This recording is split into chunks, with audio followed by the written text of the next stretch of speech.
does for our country. Thank you. Thank you, Karen. Before going further on this exciting day for all America in space, I want to say a few words about the situation in Minnesota. The death of George Floyd on the streets of Minneapolis was a grave tragedy. It should never have happened. It has filled Americans all over the country with horror, anger, and grief.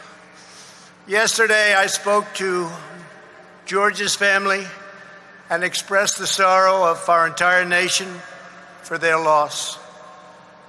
I stand before you as a friend and ally to every American seeking justice and peace, and I stand before you in firm opposition to anyone exploiting this tragedy to loot, rob, attack, and menace. Healing, not hatred, justice, not chaos, are the mission at hand.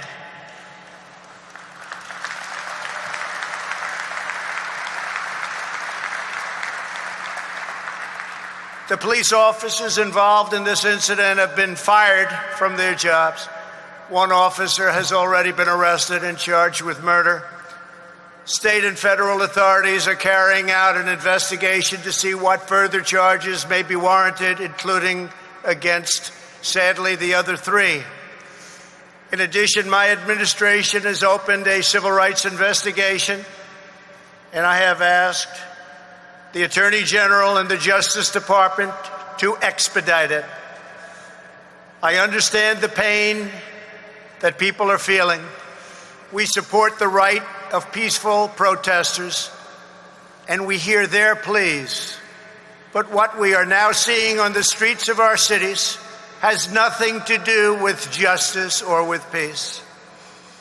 The memory of George Floyd is being dishonored by rioters, looters, and anarchists.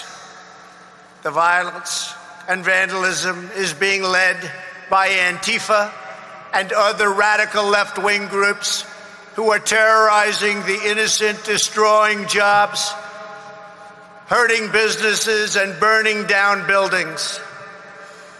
The main victims of this horrible, horrible situations are the citizens who live in these once lovely communities. The mobs are devastating the life's work of good people and destroying their dreams. Right now, America needs creation, not destruction. Cooperation, not contempt. Security, not anarchy, and there will be no anarchy. Civilization must be cherished, defended, and protected. The voices of law-abiding citizens must be heard, and heard very loudly. We cannot and must not allow a small group of criminals and vandals to wreck our cities and lay waste to our communities. We must defend the rights of every citizen to live without violence, prejudice, or fear. We support the overwhelming majority of police officers who are incredible in every way and devoted public servants. They keep our cities safe, protect our communities from gangs and drugs, and risk their own lives for us every day. No one is more upset than fellow law enforcement officers by the small handful who fail to abide by their oath to serve and protect. My administration will stop mob violence, and will stop it cold.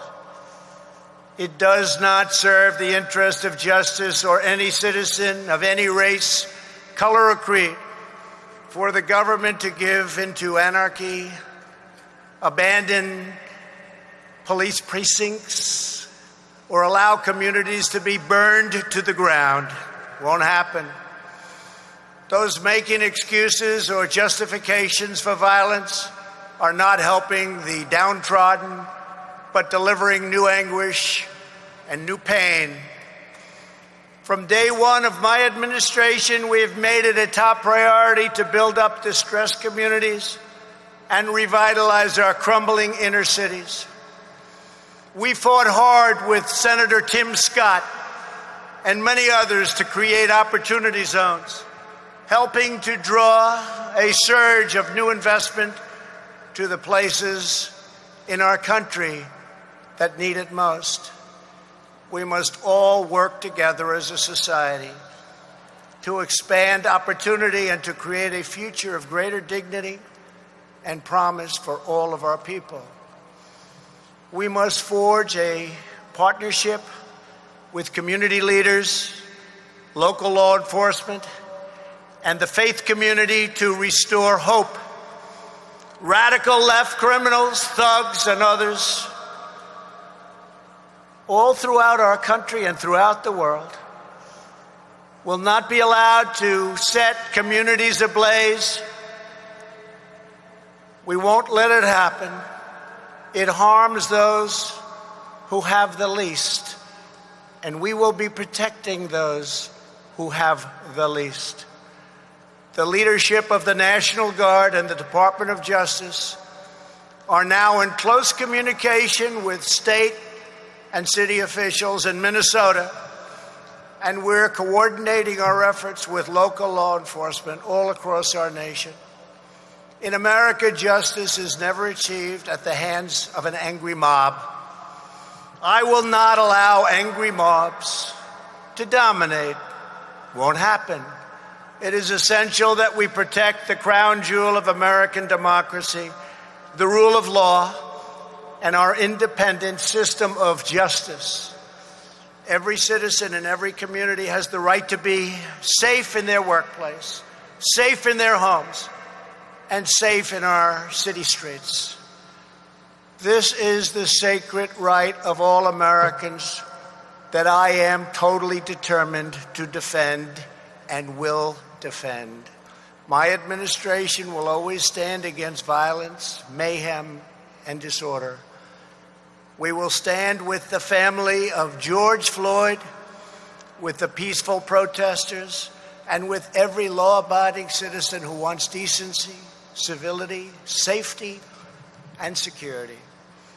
We are working toward a more just society, but that means building up, not tearing down, joining hands, not hurling fists, standing in solidarity, not surrendering to hostility. Moments ago, as we witnessed the launch of two great American astronauts into space, we were filled with the sense of pride and unity that brings us together as Americans. That same spirit which powered our astronauts to the moon has also helped lift our country to ever greater heights of justice and opportunity throughout our history. So today, as we mark a renewed commitment to America's future in space, a tremendous commitment it is, let us also commit to a brighter future for all of our citizens right here on Earth. When Americans are united, there is nothing we cannot do. From day one of my administration, we put America first.